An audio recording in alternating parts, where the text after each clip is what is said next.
오늘 제가 말씀 찾도록 하겠습니다. 요한복음 16장.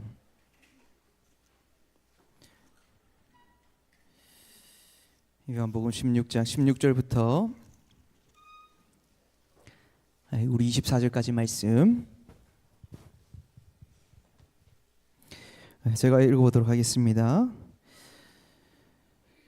조금 있으면 너희가 나를 보지 못하겠고 또 조금 있으면 나를 보리라 하시니 제자 중에서 서로 말하되 우리에게 말씀하신 바 조금 있으면 나를 보지 못하겠고 또 조금 있으면 나를 보리라 하시며 또 내가 아버지께 감이라 하신 것이 무슨 말씀이냐 하고 또 말하되 조금 있으면이라 하신 말씀이 무슨 말씀이냐 무엇을 말씀하시는지 알지 못하노라 하거늘 예수께서 그 묻고자 함을 아시고 이르시되 내 말이 조금 있으면 나를 보지 못하겠고 또 조금 있으면 나를 보리라 하므로 서로 문의하느냐. 내가 진실로 진실로 너희에게 이르노니 너희는 곡하고 애통하겠으나 세상은 기뻐하리라. 너희는 근심하겠으나 너희 근심이 도리어 기쁨이 되리라. 여자가 해산하게 되면 그때가 이르렀으므로 근심하나 아기를 낳으면 세상에 사람 난 기쁨으로 말미암아 그 고통을 다시 기억하지 아니하느니라. 지금은 너희가 근심하나 내가 다시 너희를 보리니 너희 마음이 기쁠 것이요 너희 기쁨을 빼앗을 자가 없으리라. 그날에는 너희가 아무것도 내게 묻지 아니하리라. 내가 진실로 진실로 너희에게 이르노니 너희가 무엇이든지 아버지께 구하는 것을 내 이름으로 주시리라. 지금까지는 너희가 내 이름으로 아무것도 구하지 아니하였으나 구하라. 그리하면 받으리니 너희 기쁨이 충만하리라. 아멘. 여러분 오늘 제목 한번 다 같이 한번 읽어볼까요? 준비 시작. 너희 기쁨이 충만하리라. 아멘. 이곳에 모인 여러분 모두들 주님의 기쁨이 아주 풍성하게 넘쳐나기를 주님의 이름으로 축복합니다. 여러분 이제 우리 예배 드리기 나서 이제 찬양 대회를 하게 됩니다. 추수감사를 맞이하여서 우리 함께 다 같이 축제장으로 우리가 또 하게 되는데요. 여러분 밑에 오실 때에 표 받았습니까? 저도 하나 받았는데요. 주여 248번을 보게 해주시옵소서. 네. 자 이렇게 기도했는데 오늘 말씀이 구하라. 구하라. 네, 받는다 하는데 한번 보겠습니다. 자 오늘은 짧게 오늘 말씀을 좀 살펴보려고 합니다. 오늘의 말씀은 예수님께서 제자들에게 의미심장한 말씀을 하십니다. 그리고 그로 인해서 제자들은요 아주 큰 혼란과 그리고 의문에 빠져지게 되는데, 자 어떤 말씀을 하셨느냐, 우리 16절 말씀해 보시면 이렇게 말합니다. 조금 있으면 너희가 나를 보지 못하겠고 또 조금 있으면 나를 보리라. 그리고 여기에 더해서 20절에 보시면요 또 예수님은요 나중에 제자들이 울며 애통해 할 것이다 라고까지 말씀하고 계십니다. 여러분 이 말씀은 예수님이 지금 무엇을 예고하시는 말씀입니까? 바로 예수님의 십자가 죽음을 예고하시는 말씀입니다. 당시 제자들은요 예수님의 이 말씀에 십자가에서 죽음을 상상하지 못했을 겁니다. 그냥 당시 제자들은 단지 예수님이 나중에 우리를 떠나시는가 보다, 우리 곁에 없으신가 보다 이렇게 생각하면서, 아니 지금까지 예수님과 동고동락하며 살아왔는데 어떻게 보면 예수님 때문에 우리가 이 자리에 모였고 이 공동체가 이루어졌는데 예수님이 계셔야지 그래 이 모임이 계속 유지가 되는데 중심이신 예수님께서 지금 그들 곁에 없다고 하시니까 제자들은요 거기에 여러분 두려움을 느끼고 근심하며 아주 지금 혼란스러울 수밖에 없었습니다. 더군다나 여러분 예수님의 놀라운 사역과 큰 기적들 그들이 다 경험하면서 더욱 주님을 의지할 수밖에 없었는데, 근데 그 주님이 그들 곁에 없다는 것은요 그들에게 있어서 정말 청천벽력과 같은 그런 소리였습니다. 그러나 여러분 예수님이 이 근심이 어떻게 된답니까? 도리어 기쁨이 되는, 근심이 기쁨으로 변하게 되는 그 역사에 대해서 말씀하시는데, 그래서 20절 마지막에 뭐라고 말씀하십니까? 너희 근심이 도리어 기쁨이 되리라. 아멘. 여러분 왜 그렇습니까? 예수님은요 십자가의 죽음에서 끝이 아니기 때문에 그렇습니다.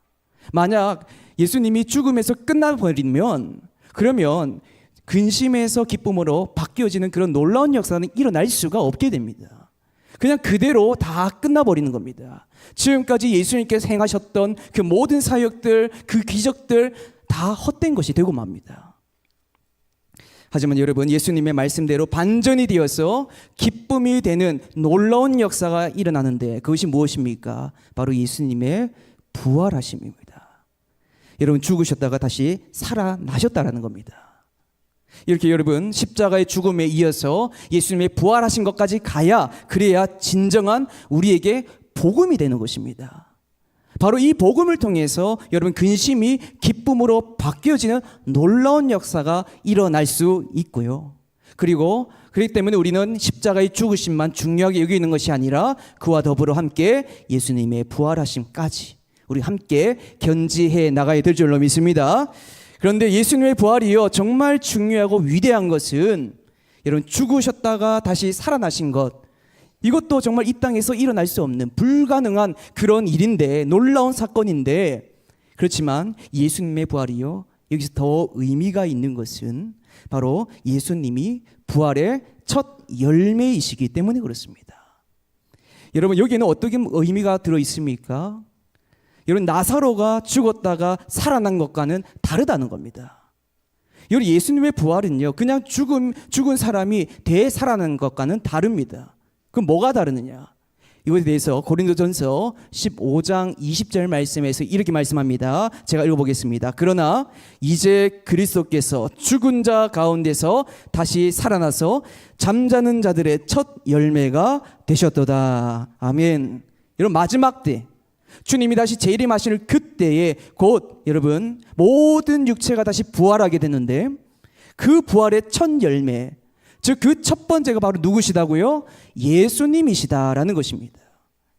그러니까 여러분, 예수님의 부활은 곧 예수님 재림을 보증하는 것과 같다라는 겁니다. 주님이 반드시 이 땅에 재림할 것이다라는 것을 무엇을 통해 확신할 수 있다고요? 바로 예수님의 부활인 것입니다. 그래서 주님의 날에 우리가 어떻게 되느냐? 주님과 똑같이 우리도 부활하게 될 것이다. 이거에 대해서 증거하고 계신 겁니다. 그래서 여러분, 예수님의 부활이 특별한 것이고 우리에겐 놀라운 것이고, 그리고 부활이 있기 때문에 여러분, 하나님의 구원 계획이 완성되는 것입니다. 여러분, 제자들은요, 예수님이 더 이상 자신들과 함께하지 않는다라는 그 말씀에 근심하고 있지만, 여러분, 이 근심은 오히려 주님 뭐라고 합니까? 기쁨이 된다라고 이렇게 안심시키시는데요. 그런데 이것은 단지 위로의 말씀이 아닙니다. 반드시 그렇게 일어날 일이기 때문에 그렇습니다. 여러분, 이것을 이해하기 쉽도록 예수님께서 한 가지 비유를 들으셨습니다. 자, 산모가 해산할 때까지 여러분, 점점 그 기간이 다가오면 그 마음이 어떻습니까? 염려가 되고 걱정이 되고 불안도 되고 두려움이 가득 찹니다. 그런데 여러분, 아기가 태어나자마자 근심이 도리어 어떻게 됩니까? 기쁨으로 변하게 되는, 예수님의 부활이 바로 이거와 똑같다라는 겁니다.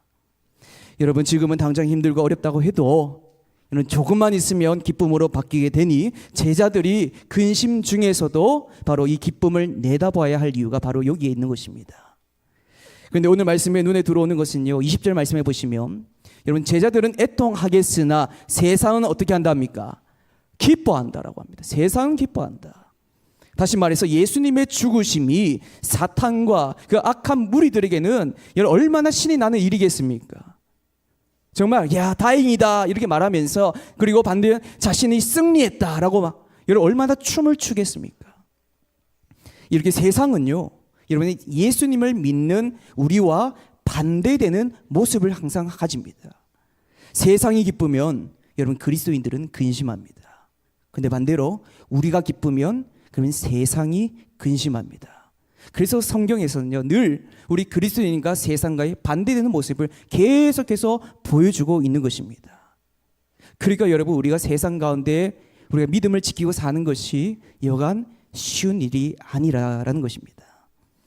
여러분, 우리가 믿음을 지키며 살아갈 때에 부활의 주님 안에서 기쁨을 경험할 줄로 믿습니다. 여러분, 세상과 똑같이 살면서 부활의 기쁨을 우리는 경험할 수가 없습니다. 그 느낄 수가 없습니다. 그 우리가 어떤 약속을 받았습니까? 우리 23절과 24절 말씀 우리 함께 한번 읽어보도록 하겠습니다. 자, 23절 24절 시작.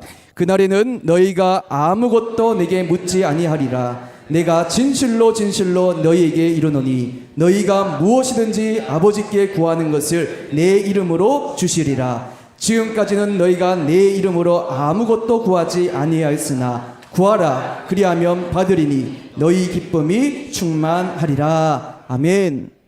주님의 이름으로 구하면 받는 역사가 우리 그리스도인들에게 반드시 있다라고 약속해 주셨습니다. 그리고 이 모든 것이 바로 우리 안에 물론 기쁨으로 있다라고 말씀합니다. 이런 한시적인 기쁨이 아닙니다. 잠깐 스쳐가는 그런 기쁨이 아닙니다. 여러분, 충만한 기쁨이라고 분명히 말씀하고 계십니다.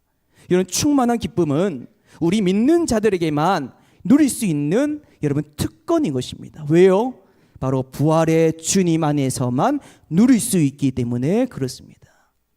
그래서 세상 가운데 우리가 힘들고 어렵고 근심 가운데 있지만 늘 우리가 근심이 기쁨으로 바뀌는 것은 바로 주님의 부활의 주님 안에 있기 때문에, 그 충만한 기쁨이 우리 안에 넘쳐 흐르기 때문에 그렇습니다.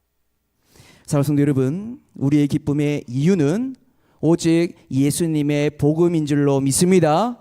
여러분, 우리가 기뻐하면서 이 세상 살아가는데 얼마나 힘이 듭니까? 근데 기뻐할 수 있는 이유는 딱 한 가지입니다. 바로 복음 때문입니다. 복음으로 우리가 이 추수감사절 맞이해서 하나님께 감사가 나올 수 있는 것입니다. 그리고 복음 때문에 우리가 이 믿음의 길을 걸어갈 수 있는 또 힘을 얻게 되는 것입니다. 사랑하는 여러분, 이후에 찬양 대회를 하게 되는데요, 바로 그 자리가 우리 근심이 기쁨으로 바뀌어서, 그래서 주님 안에 기뻐하고 즐거워하는 우리의 모습이 다 되시기를 축복합니다. 그 또한 한 주간 살아가면서 여러분 의문이 응답으로 바뀌는 역사가 여러분 산에 일어나서, 그래서 마음에 충만한 기쁨이 일어나기를 주님의 이름으로 축원합니다.